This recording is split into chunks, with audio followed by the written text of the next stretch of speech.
the second or third even page, correct? Or this is, as I said, this is really a long. Anyway, I will go through it quickly and just maybe remind you of some of this. And I hope that you have already started, as I told you, to read the novel.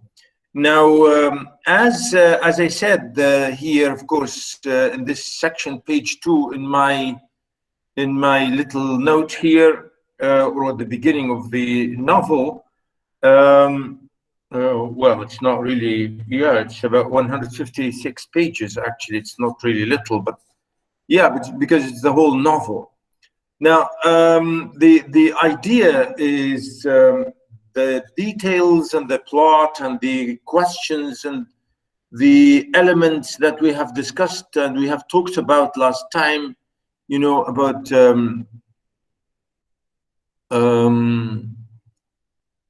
yeah, let me see. I think I'm not sure where let me see.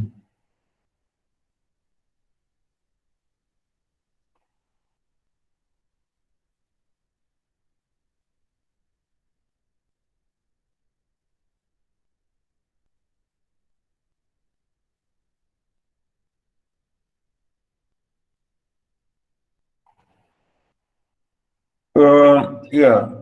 The details that we will see later on, for example, some of you, and I think I did feel this. I felt that there are a lot of stuff which are maybe just twists, and I thought for some, I think for some moments that this is really a weakness in the novel. Some people will, as I said, you know, many people really admired it as a great novel and so on and so forth.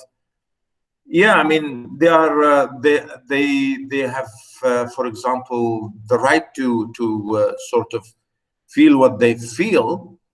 But I felt sometimes there are a lot of twists or a lot of, I'm not going to say padding, you know, not padding or, you know, just elaborating for the sake of elaboration.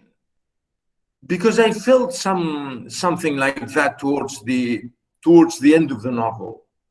I was a bit disappointed, really, about you know, for example, when you find out the whole thing, which was, I think it went a bit weaker and weaker towards the end. I'm talking here about really, you know, the nature and the strength and so on of the novel, as people, of course, and saying critics, especially American critics, who really, you know, admired and spoke about it in such a huge fashion. I don't know. I mean, this is really the thing, that what I'm saying, sometimes it's to do with your own really personal sort of thing. So here we find, because I was even trying to tell you that Huck is exactly like Rip Van Winkle in many ways, like Rip in that story I mentioned to you, and sadly many of you did not study and did not read. It's really a lovely short story by Washington Irving, and you should have really done that in survey 1. That story is a tiny short story telling you the symbolism of what is American dream and the American dream and the opposite of the American dream. And, you know, so many, you know, things said about it, or so many really people, and, you know, the admiration, even till now, people think if you go to America, you will become a great person. Well, that's not true. That's not true. Absolutely not true. So the idea really is, yes, maybe you will have more chances, maybe yes, but that's nothing to do with being a great person. Anyway, so Pap, and I mean, you know, Huck's father, and Huck, to some extent, Pap is a crazy drunkard, is a stupid man, is a, if you like, really a wild man, a thief, an outlaw, and so on. So what kind of person really we want here to admire, you know, and to think of? And Huckleberry, to some extent, felt, to some extent, as we shall see, he became a little bit like his father in some way, okay?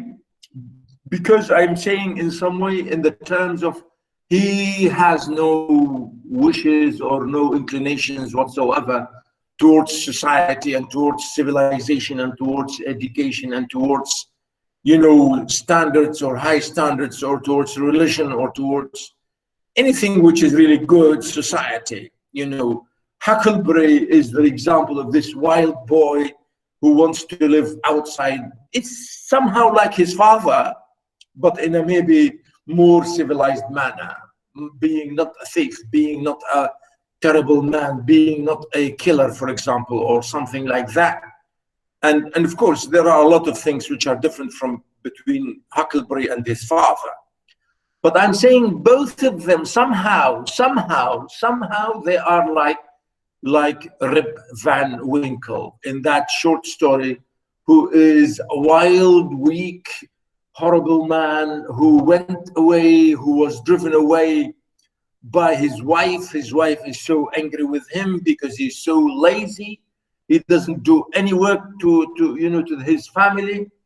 But on the contrary, for the other people in the village, everybody really asks him for help and he will help. He's a very good man outside, but inside his home, he's a bad father. He's a bad husband. He's a bad example. And, you know, that's why he was kicked away, of course, metaphorically speaking. Symbolically speaking, he was kicked away from society into the forest, and he slept for 27 years, as we say, and then he came back when it was like, you know, like the cave people, if you like. People sometimes joke about it. You know, it's like a caveman or something. Are you following, boys and girls? Yes, Doctor. Yes, Doctor. Yes, Doctor. Yes, Doctor. Yeah, so really the idea here is quite exciting. I want you to keep this in mind when you read the novel, and I'm sure you have already started doing that. If you have not, I'm not happy with you. So please do that and study it carefully. So here we see this notice.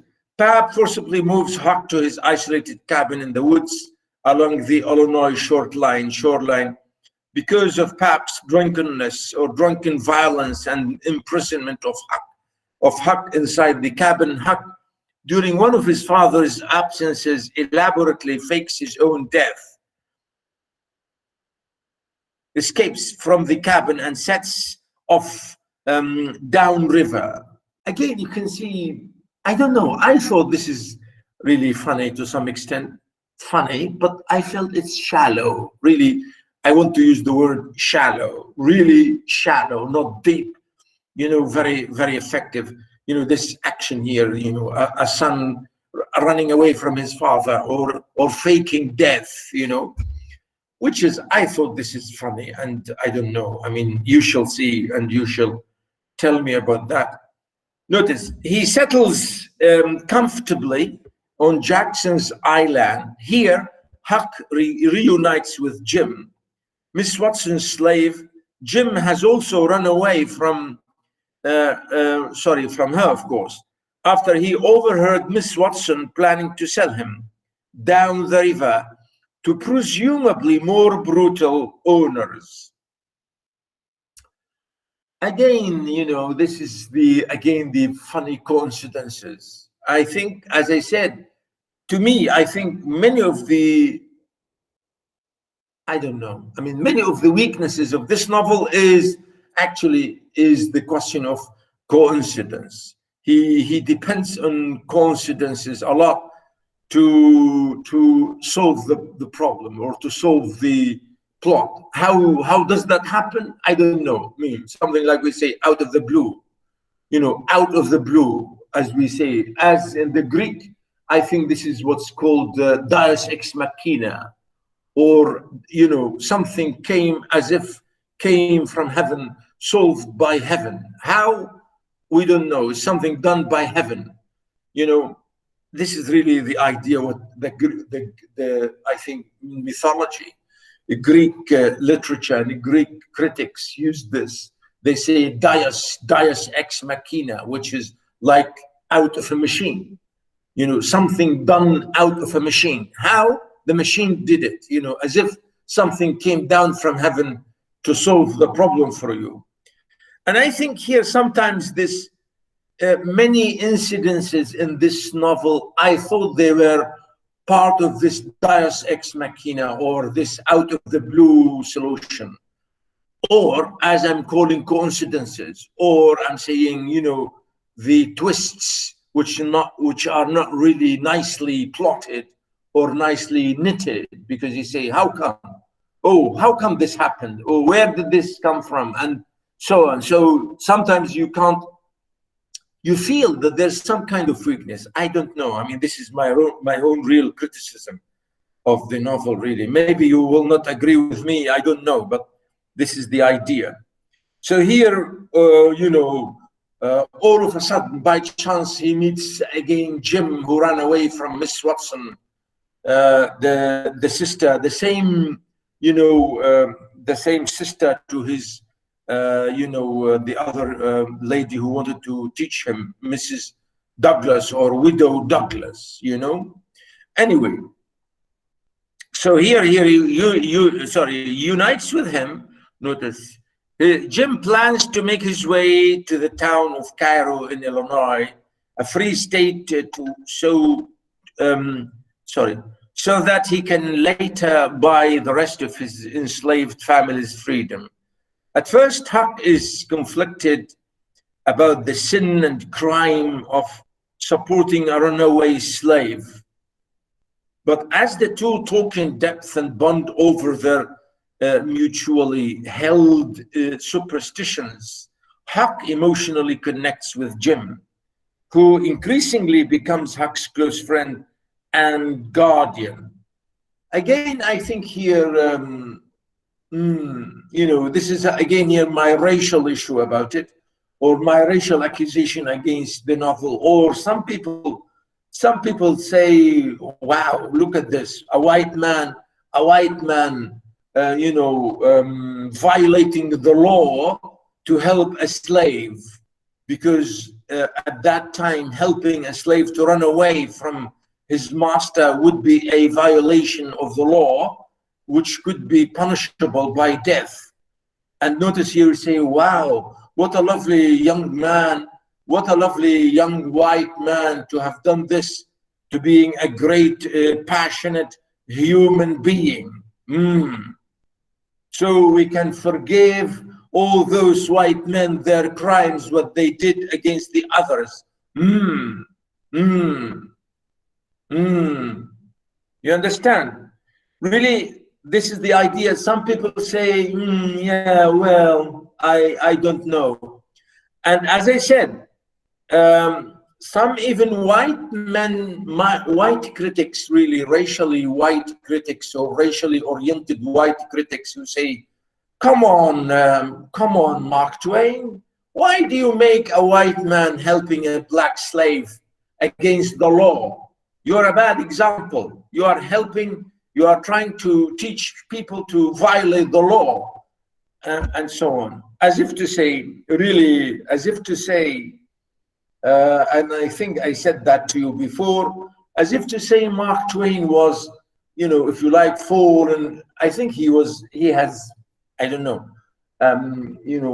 he fell into a trap whereby neither the whites really liked him completely, nor the blacks really admired his job of helping a slave to run away, to some extent.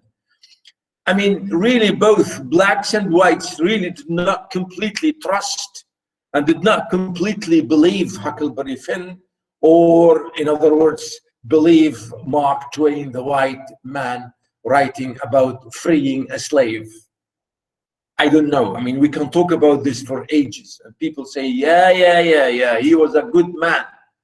And yes, yeah, he made a white man violate the law to free a slave against the law, you know? But you say, yeah, well, that law was a terrible law made by the colonials against, which is an inhuman law, which is a bad law. Yeah, of course, you know, and so on. So really, this is the idea. I would like you really to read this in a critical eye, you know, to see what I'm talking here, really. Okay, boys and girls, really, this is the idea I'm trying here to say.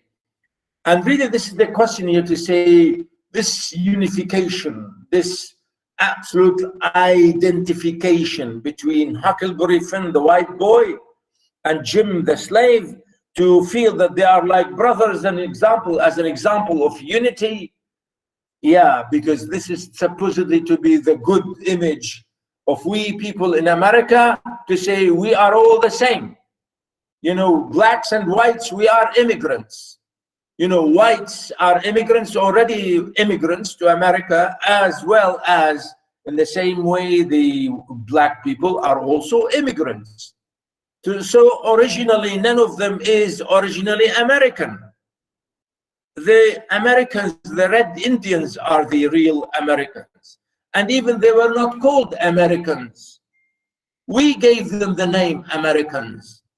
White man, you know, they gave the name America, you know? So, you know, this is the idea here. I'm trying to really to show you here what I mean. To say that Huckleberry, to feel that, and to swear, as we say, to swear allegiance, to swear loyalty.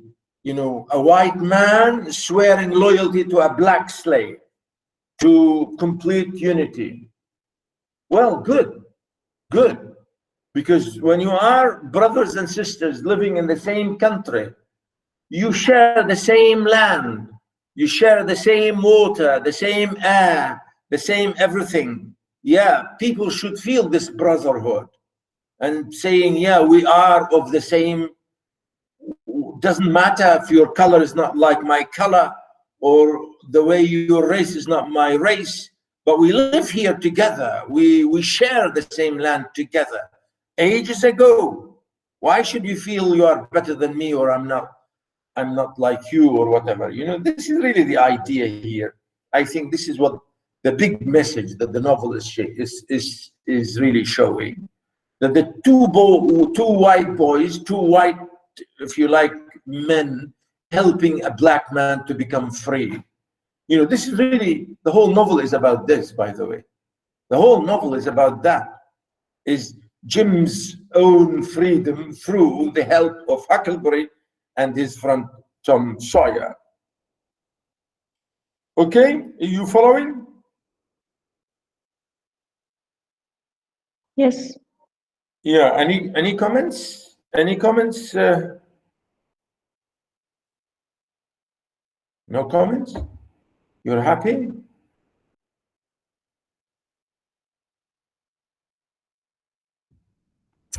Huh? Yes, no comment. No comments. You are not interested in saying anything. You are maybe half asleep. Maybe you didn't have your breath. Seriously? Sorry? Excuse me, doctor. Yeah? So, is it enough to know the main idea of the novel instead of just reading the whole novel? If there is a repetition of the same idea in the whole novel? Ghaida. Yes, doctor. Thank you for this question. Really, thank you. Thank you. You know, we read the novel not just for the main idea. I've already told you the main idea. Honestly, you will find nothing new. I told you the whole thing about the novel. So are you saying, oh, doctor, thank you very much, that's enough? You've been very nice and very kind, goodbye. Ghaida, you understand? Yes. Yeah, really, we want to read the novel for the beauty of the narrative. We want to see the language, the structure, the real language, the way you know this narrative is going on and on and on and on. We want to see the connections and the beauty of the narrative, if it's beautiful, you know. You see what I mean? Reading literature is not only for meanings. Ghaida and everybody else, please. Reading literature is not only for meaning. We are not worried about meaning. We want to study and read the language, the structure, to follow how really the manipulation and how to see the longer sentences and the amazing way, the twists of the events and so on. We want to enjoy the language. What? What are you talking about, doctor? Ikhlas, Balqis? Ikhlas? Where are you? I have Ikhlas here, correct? Or maybe I'm wrong. Hello? No Ikhlas? Maybe there's no Ikhlas here because I think I'm mixing up between my students. Yeah. Okay, so really I want you to answer again and to repeat. We want to read the novel because as you remember, I gave you in my term paper exam, I mean, you know, question. In my term paper question, I said, I want you to give me evidence, 5, 6 to 7 examples of evidence from the text to say, here we have comedy, here we have irony, here we have this, and you have to explain it, and in what sense it's comedy, and it's in what sense it's ironical, and in what sense it's really funny or not funny.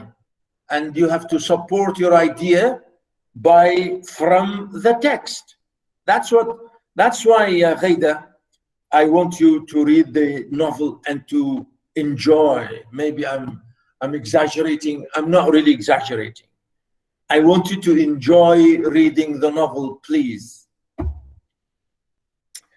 Okay, so here again, I go back, as you can see here, I'm saying, after heavy flooding on the river, the two find a raft which they keep, as well as an entire house floating on the river. This is, for example, in chapter 9, the house of death floats by. Entering the house to seek loot, Jim finds the naked body of a dead man lying on the floor, shot in the back. He prevents Huck from viewing the corpse. Later on, by coincidence, we know and we discover that this naked dead man is his father. Again, we say, I thought this could be later on one of the reasons, one of the, if you like,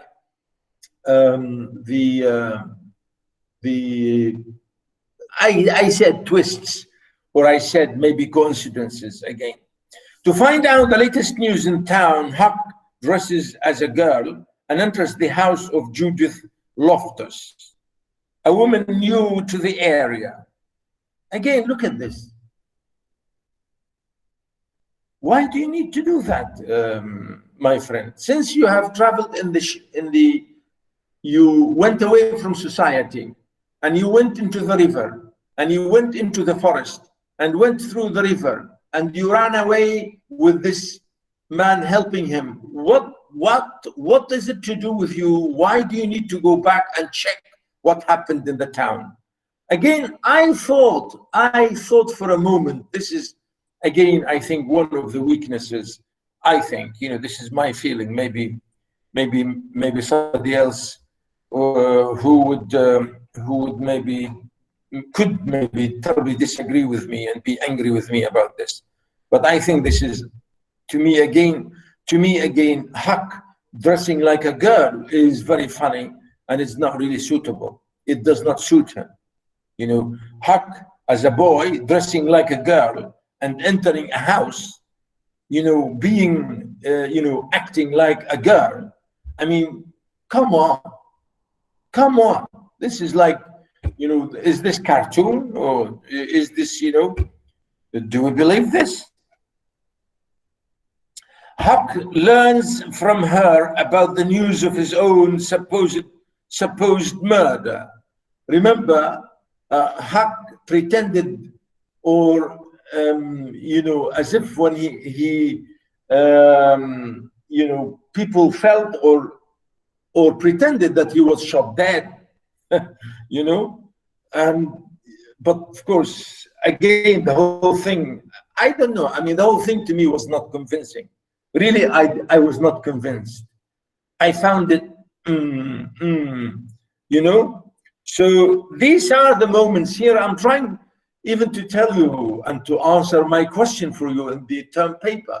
I'm showing you really many events here, many twists which can be seen as funny and comical, but yet is, you say, well, it's not really funny. You think it's funny, but you know, like sometimes telling a joke, and when people don't laugh, you say, come on, I'm telling a joke, you should be laughing.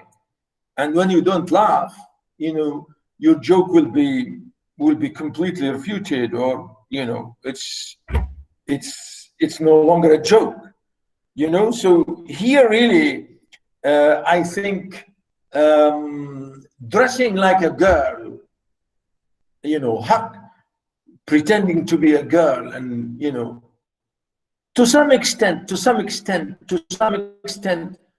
as I told you, really, originally, I think I really, maybe I'm not fair, you know, on him, on Mark Twain, because I think Mark Twain is a real master. Really, he is a real master of comedy. Yeah, he is very comical, but not completely in this novel. You know, not exactly in this novel. Yes, in other texts, yes, he is absolutely funny and comical, but you see here I find it you know, a bit suspicious, really. Pap was initially blamed, meaning his father, but since Jim ran away, he is also a suspect. Even people here were suspecting Jim to kill. Again, why would Jim kill Huck? You know, his father also was accused, you know, all this carry on, you know. Jim was a suspect, and the reward for Jim's capture has initiated a manhunt. You know, people started to try to find Jim, you know, thinking that he killed Huck, and they wanted to find him only for money.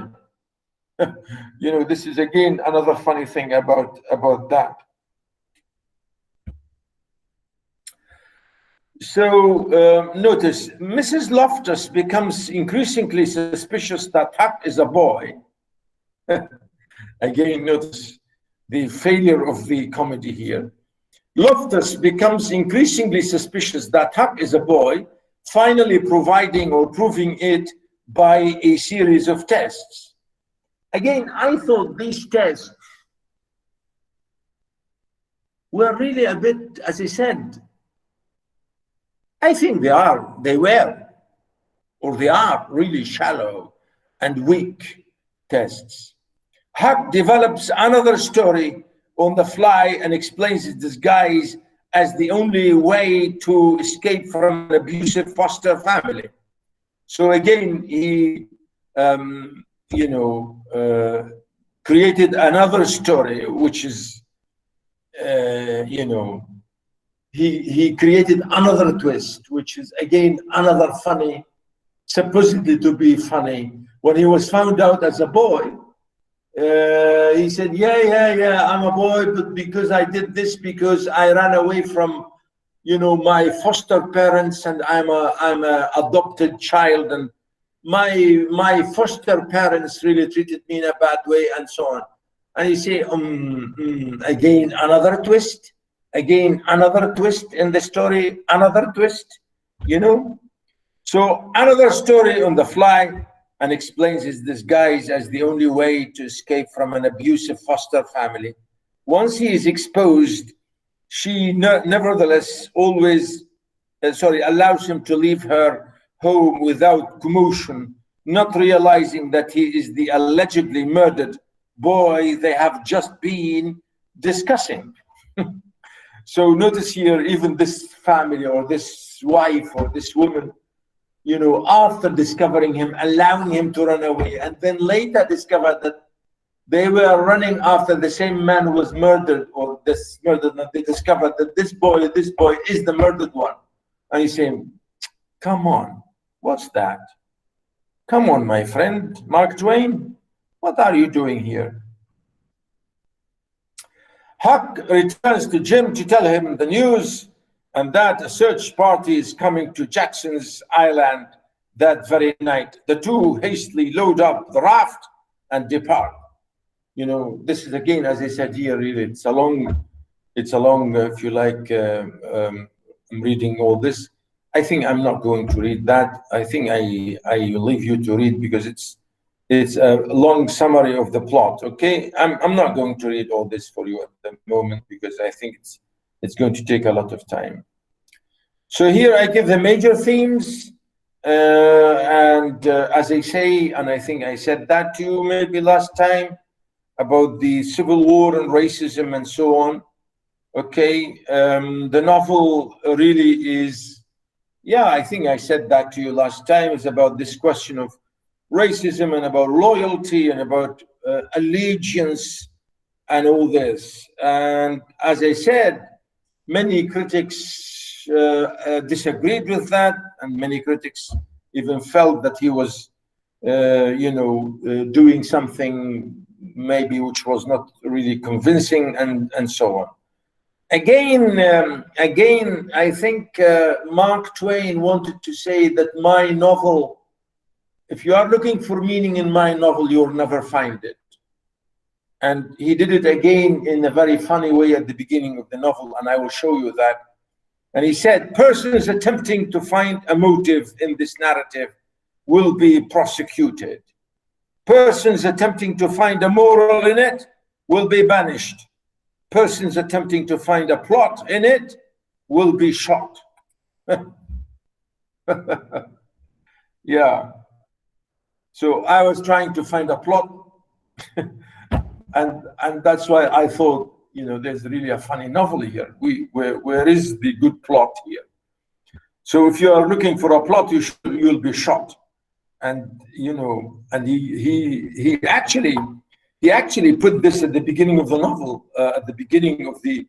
Notice here, I will show you this. I think, yeah. Look at it here. He put it. This is the title page. Notice The Adventures of Huckleberry Finn, 1884. Tom Sawyer's comrade. Again here, the scene, the Mississippi Valley. And the time 40 to 50 years ago. Of course, this is how it was published. And there's a notice here. And really, this is a funny notice. As I said, persons attempting to find a motive in this narrative will be prosecuted. Persons attempting to find a moral in it will be banished. Persons attempting to find a plot in it will be shot by order of the author. Wow. Yeah, do you believe him?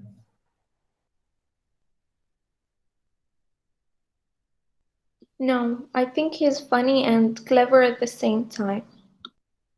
Absolutely. Absolutely. You know, he's saying to us, come on, my friends, read my narrative, enjoy my narrative. Don't look for motives. Don't look for meanings. Don't. And if you are looking for a moral, maybe you will never find it in the exact way that you want. So, yeah. And the same thing, if you're finding or trying to find a good plot or a plot, well, again, you'll be disappointed. But really, all this, again, this is absolutely ironical and is absolutely satirical when he said, yeah, there are a lot of motives, really a load of motives. And there is also a load of moral lessons to be learned here. And there is a very strong, good plot in the eyes of so many people. Maybe, you know, me, I'm telling you, sometimes I find it very funny in terms of the twists, but maybe if you like, you could say, well, this is the intention of the author, because that's what he wanted. Yeah, could be. And here the author again said to us, in this book, and notice he said book, he didn't say in this novel. In this book, a number of dialects are used, to wit. As if to say, I'm using all kinds of dialects here. And I want you to understand a message behind this. You know, I'm not using it like just to annoy people. I have a very intelligent reason, and that's what he said, wit. The Missouri Negro dialect, the extremist form of the backwoods Southern Western dialect, you know, here again, the dialect of extremely Southwest people could be, again, notice here, backwoods, meaning really those isolated areas of Southwest of this area, the Missouri. And again, the ordinary Pike County dialect and 4 modified varieties of this last. So really, to be honest with you, I'm not a specialist in American dialects. In fact, I don't like American dialect at all. Yeah. I have no idea. I'm not, as I said, I'm not a specialist in American English, you know, the Americans, their dialects and so on. But here he's giving us saying, if you are worried about the sort of words or phrases that I'm using, you're done in a haphazard fashion. Meaning the way I wrote these things was not really like that, out of the blue or haphazardly, or by guesswork, but painstakingly. It means I really worked hard to show you these different dialects. And with the trustworthy the trustworthy guidance and support of personal familiarity with these several forms of speech, meaning Mark Twain himself really is saying this to us. He said, don't think I'm doing this just like that because I know some forms of this accent or this dialect. No, he said, I worked hard on this. And it was really a painful job for me to have done that. So don't think I'm just doing it like this for fun, okay? Again, he said, I make this explanation for the reason that without it, many readers would suppose that all these characters were trying to talk alike and not succeeding. So he's saying, I'm saying, you know, he wants to defend the idea that each character is not is not imitating the other, is not succeeding in imitating the other, and so on. And I think you shall see this, you know, so often. I mean, to us, to be honest to you, really to us, you know, as foreigners, as non-English people or non-native speakers of the English language, to us, it's not important. To me, it's not really important to know whether this is the dialect or that's another dialect or something. I don't care, you know. To me, that's not important, really. Maybe to an American person could be important. But to me, it's not really. It's not. So here I will move on with you. As you can see, the narrator started, of course, as you can see, the narrative. As I told you, the narrator is Huck. Huck himself, Huckleberry, narrator and character. Narrator and main character. And notice here he speaks, I don't know. Yeah, look at the first paragraph.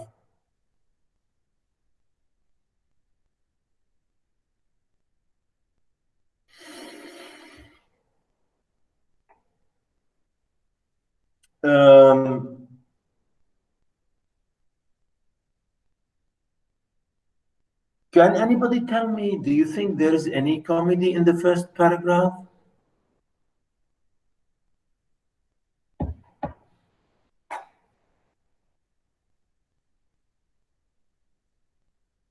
Yes, this is the first sentence.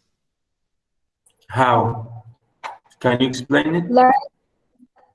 Yeah, maybe I'm just guessing that the author trying to emphasize the readers to read his previous novel, I guess. Yeah. Yeah, and it looks like it's funny.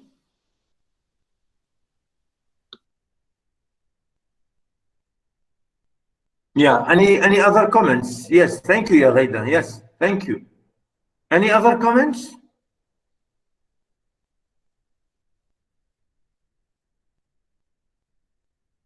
Yeah, I think to support Ghaida's idea, yes, I think absolutely. When you draw the attention of the reader, because when you say here, you don't know about me without you have read a book by the name of The Adventures of Tom Sawyer. But that ain't no matter. Really hear the reader immediately being asked, you, because here you say you, who's you? Us, isn't it? This is the narrator telling us. Again, this is what we call this, ladies and gentlemen, really. Let me see, I want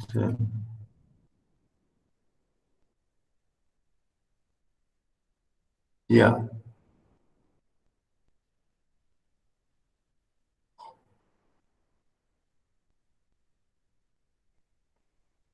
I'm looking for something here.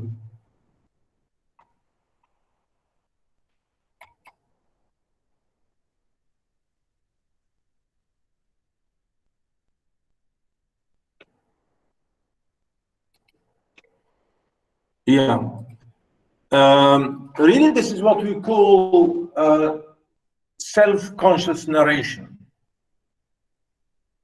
Self-conscious narration, or self-reflexive narration.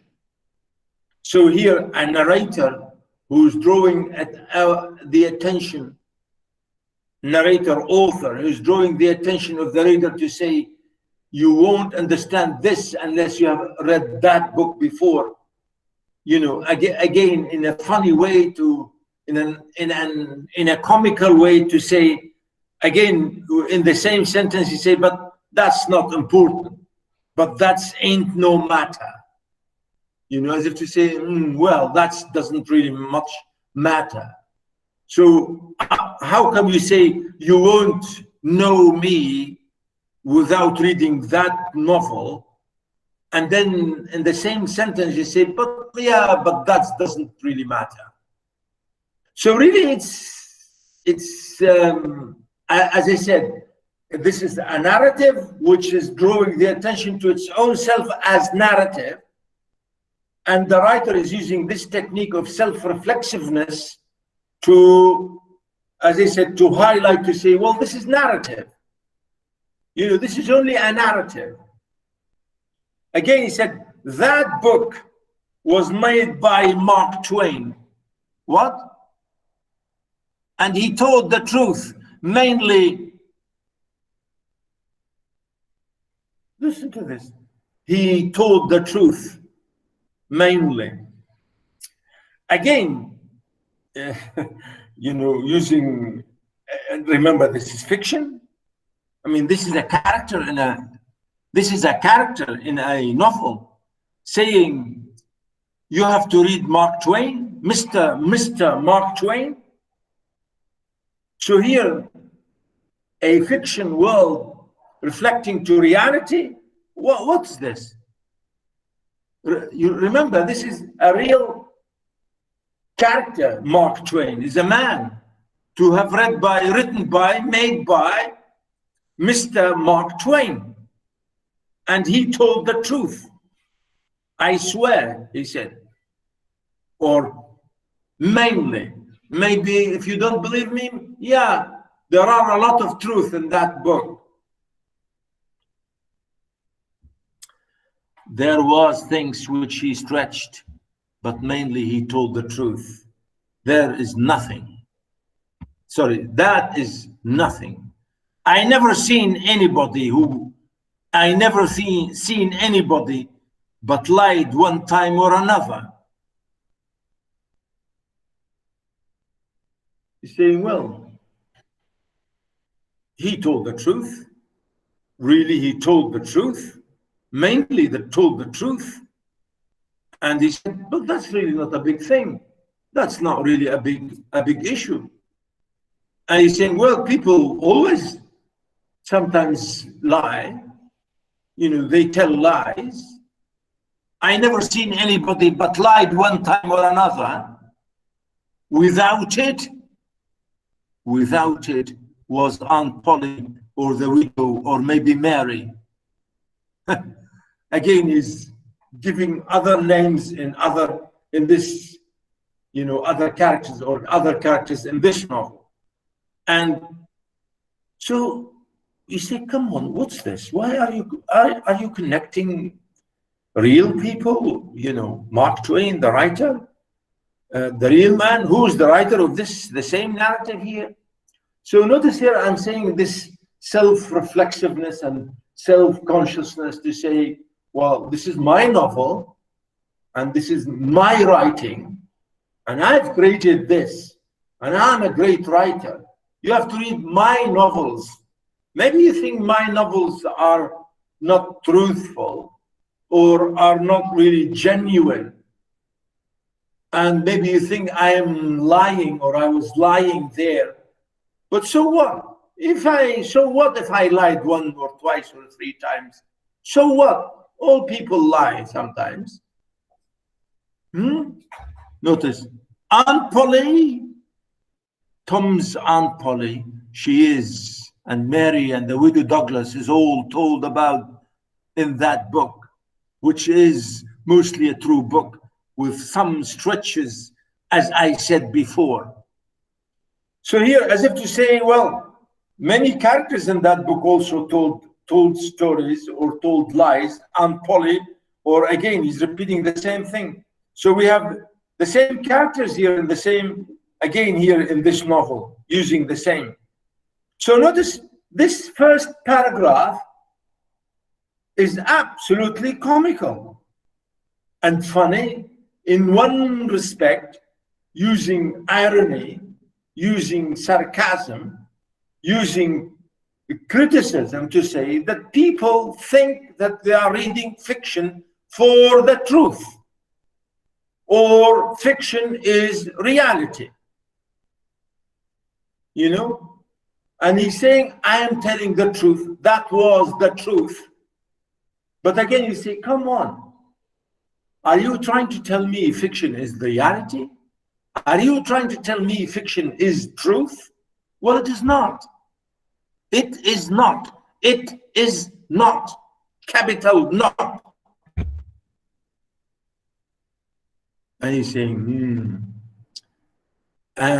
it's all told about in that book, which is mostly a true book. Again, he's using the word true book, with some stretchers. Yeah. You know, what do you mean by stretchers here? As I said before, stretchers?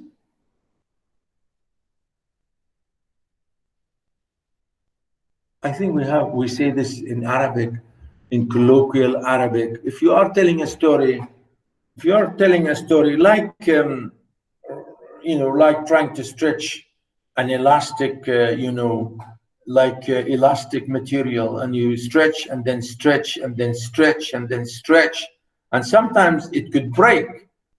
And we say, oh, come on. Like, for example, somebody speaking and saying things and they will never stop, or they are exaggerating and exaggerating and exaggerating. You will say, يا أخي حاجة تمط بهالقصة، عم تمطها كتير، مطيتها كتير يا شيخ. Huh? Do you use the word مط? من المطاط, really? Yes, we do. Yeah, do you say it like this in this context? You're telling a story and then you're stretching it a lot? Huh? Yeah, we do. Sometimes, yeah. Yes.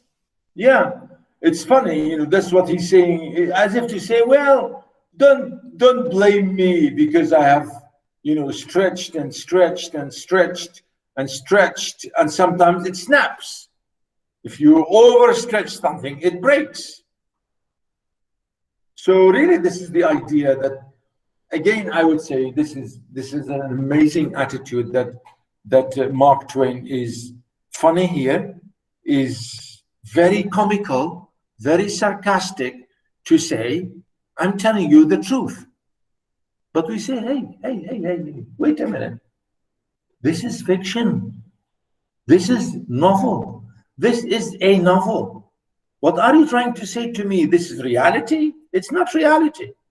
So in the same way, by his emphasis to say, this is the truth, again, he's funny and he's ironical. Really, he is funny and he is ironical. And, you know, it's you know, very, if you like, amazing thing that he's doing here in this way. So anybody who reads this for the first time, you say, you know, you will say, again, you could ask yourself, you'd think this is, you know, you would look at the chapter, is this the beginning of the novel? You say, is this really the beginning of the novel, or is this an introduction by the author? By saying, you don't know about me, you know. So this direct speech towards the reader is really very funny in a way. Now, notice here, he goes on about that book. Now, the way that the book winds up to this, again, he wants to conclude what that book, meaning the adventures of Tom Sawyer. He said, Tom and me found the money that the robbers hid in the cave, and it made us rich. So here, as if the narrator, Huckleberry, is trying to prepare us to this narrative to say, how come now Huckleberry is rich? He has money. How come he's a boy? How come he's rich? So now he's telling us, well, I'm rich. Now I'm rich because in that novel, in the previous novel, we found money in the cave. We were, you know, like he said, the robbers. So as if to say, Tom and Huckleberry were maybe hunters of robbers, and you know, he said, we found their money, and he said, made us rich. We got $6,000 apiece, all gold. What's a piece here? We got $6,000 apiece, all gold.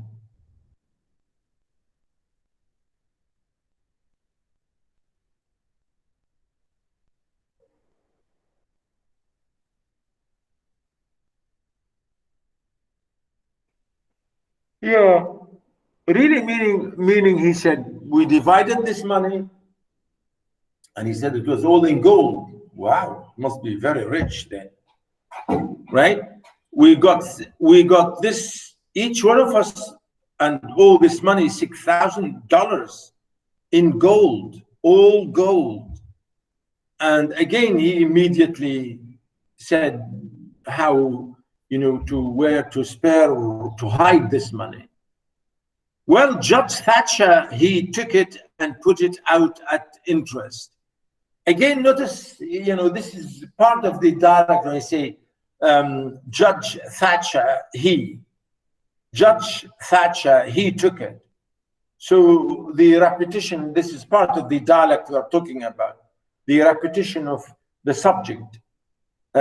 Judge Thatcher took it. So why you repeat he? Ahmed huwa. Why do you say Ahmed and then huwa? You know? So really the idea here, I think this is part of the dialect. You will see this many times. The double or the repetition of the subject a lot. We have characters, or at least Huckleberry. Remember, this is the narrator, a white boy telling the story, and he speaks this way, which is not really, as we say, as maybe standard, for example, English, or you know, correct English, if you think of correct English. Notice, so I fetched it, sorry, Thatcher took it and put it out at interest, and it fetched us $1 a day a piece all the year round, more than a body could tell what to do with.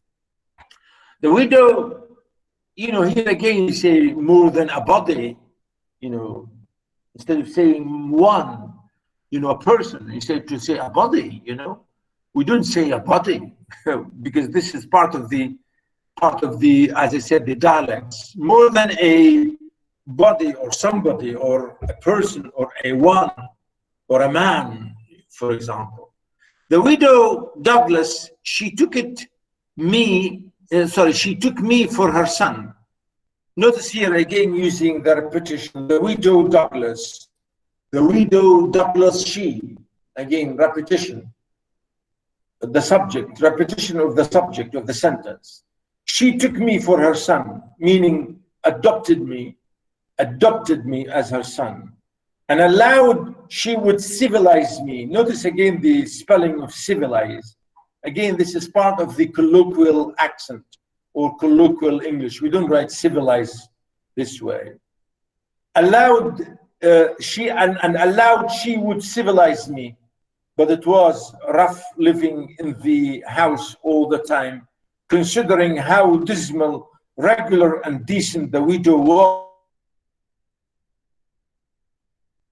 was in all her ways. And so, glad it no longer, I lit out. Again, this is very funny. How can you translate this, if you like?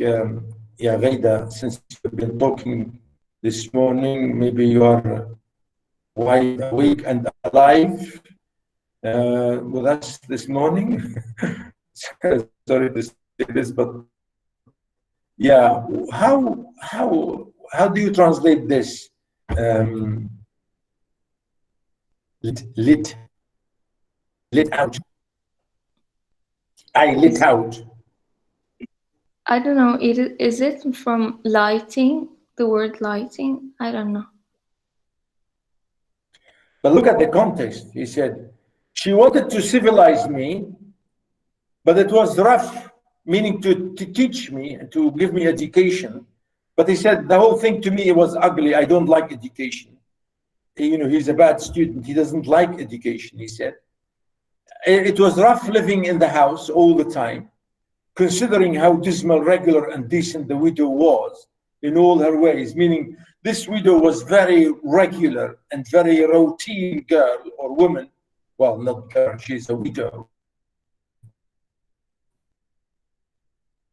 She was very routine sort of woman, and he could not stand this.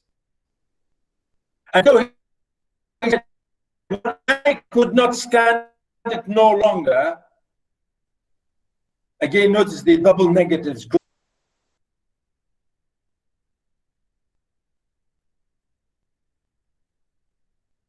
If you give it to me in Arabic, good, the way I want you to use, I will give you 5 marks. I swear. Oh my god. Okay. I vanished or something. I don't know. Anybody, if you say this, I will give you 5 marks. No, I was for anybody. When I could not stand it no longer, I lit out. 5 marks. Halal.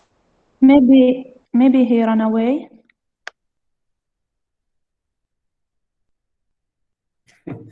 Yeah, well, it's run away, yes. But I say the word in Arabic, what do you say it? فر من الفرار.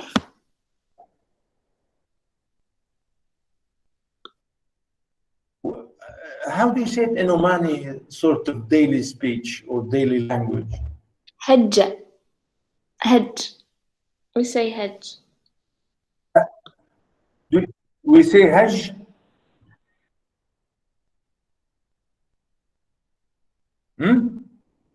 Yes, like, yeah, he ran away as fast as he could. Anybody?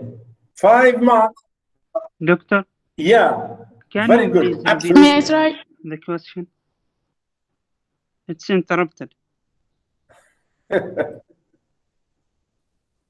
I'm saying, what is the word in Arabic? I lit out. Head out? Lit. I lit. L-I-T. Lit out.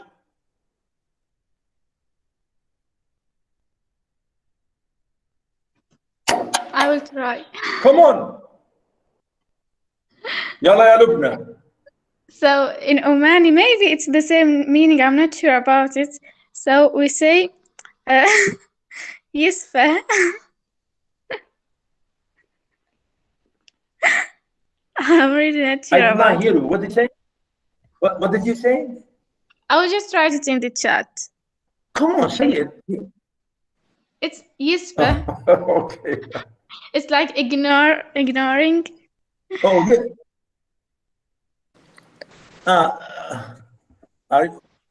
Where is it? Did you write it? Rayyan said Tara, افتعل. Kawthar said افتعل.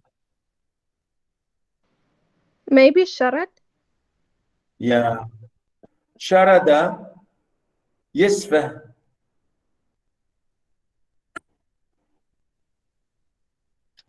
Ya habibi, ya shabab. Come on, look at it. What's light? You know light? You know a lighter? If you are smoking, you use a lighter. And lit is the past tense from light. دكتور فنار maybe maybe. على Sorry?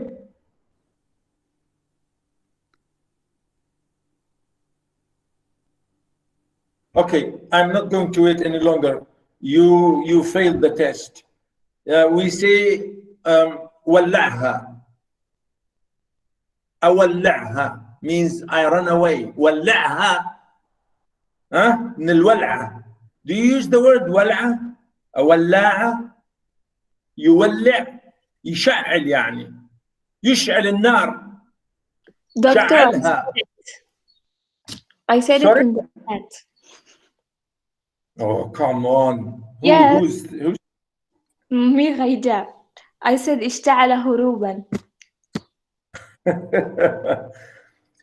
I want you, I said اشتعل هرب هج يا بدي ولعها. خلينا نولعها يا ولد. خلينا نولعها. Isn't it? Yes, right. نولعها. Isn't it? خلينا نولعها يا ولد. Isn't it? Yeah. Well, We say doctor, in this Omani we colloquial don't say it like that. What do you say? We say shab. Yeah. Okay. Okay.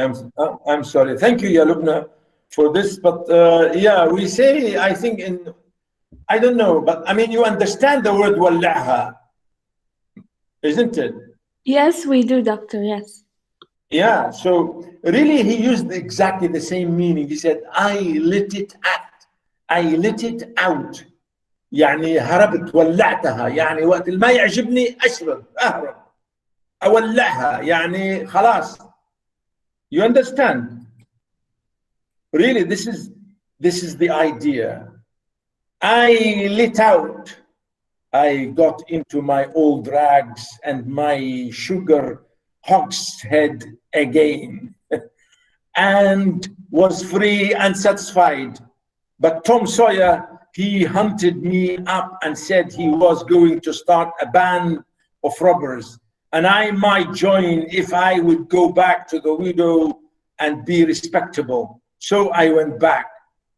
So here, as you can see, step by step, slowly, you know, Huckleberry is telling us about his life, how he wants to run away from society. He can't stay with Douglas, Mrs. Douglas, or Miss Douglas, or Widow Douglas, Mrs. Douglas, because she wants to give him education. Remember, he's a young boy. He's only 13. And he's a wild boy. He does not want to get this education. And he hates it. And he goes on. And that's why I told you last time about the similarity with Rip Van Winkle. The widow, she cried over me. Again, really, I want you to, please, when you write your term paper, I want you to focus on this question of language, the repetition of phrases like that.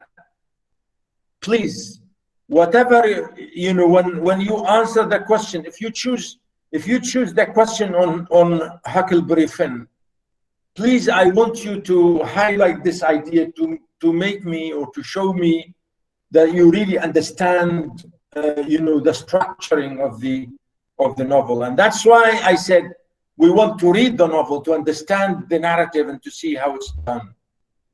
The widow, she cried over me. Notice here, the widow and then she. And called me a poor lost lamb. And she called me a lot of other names too. But she never meant to, and she never meant no harm by it. Again, notice here the double negatives. He's always using double negatives. She never meant no, never and no. You know, you don't need to say she never meant, you know, you should say she or he, or the correct English.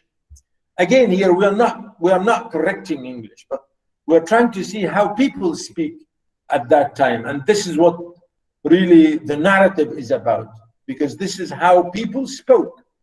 She never meant no harm by it. She put me in them new clothes again. Notice again the repetition of the object, in them new clothes. them and new clothes. Why them and then new clothes? You understand? This is again the repetition of the object. She put me in them new clothes, meaning in new clothes. Why them? And I could not do nothing. Again, look at the double negatives. Could not do nothing. Could not nothing, but sweat and feel all cramped up. Well then, the old thing commenced again.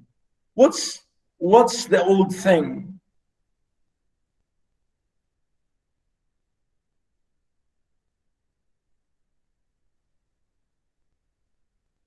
The old thing, he means the widow.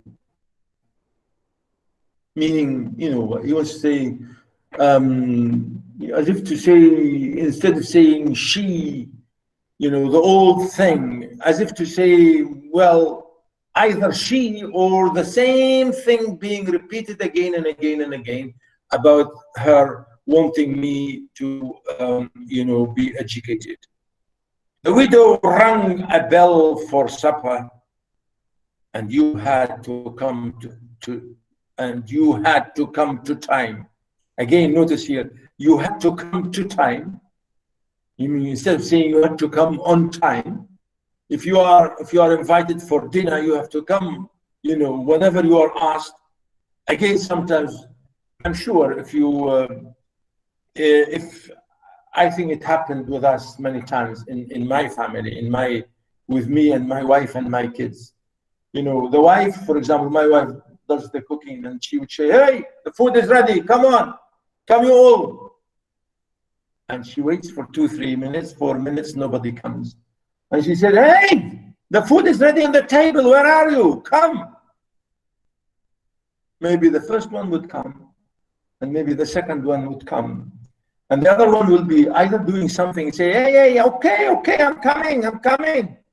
Wait, I'm coming. You know? And you know, I swear, this is this is funny. My son is here. He could laugh at me when I say this. But yeah, my wife gets angry when we don't come on time. Yeah. So here he's saying that Huck is getting angry because he is always asked to come to dinner on time, and he does not come to dinner or food on time. And you know, he's funny about it. Again, you know, in this way, really, we can see a lot of funny things about it. You can read and read and read. Please, I want you to read as much as you can, and really, I would like you to read most of the novel. Later on, maybe I will cut some of it for you later, but not now.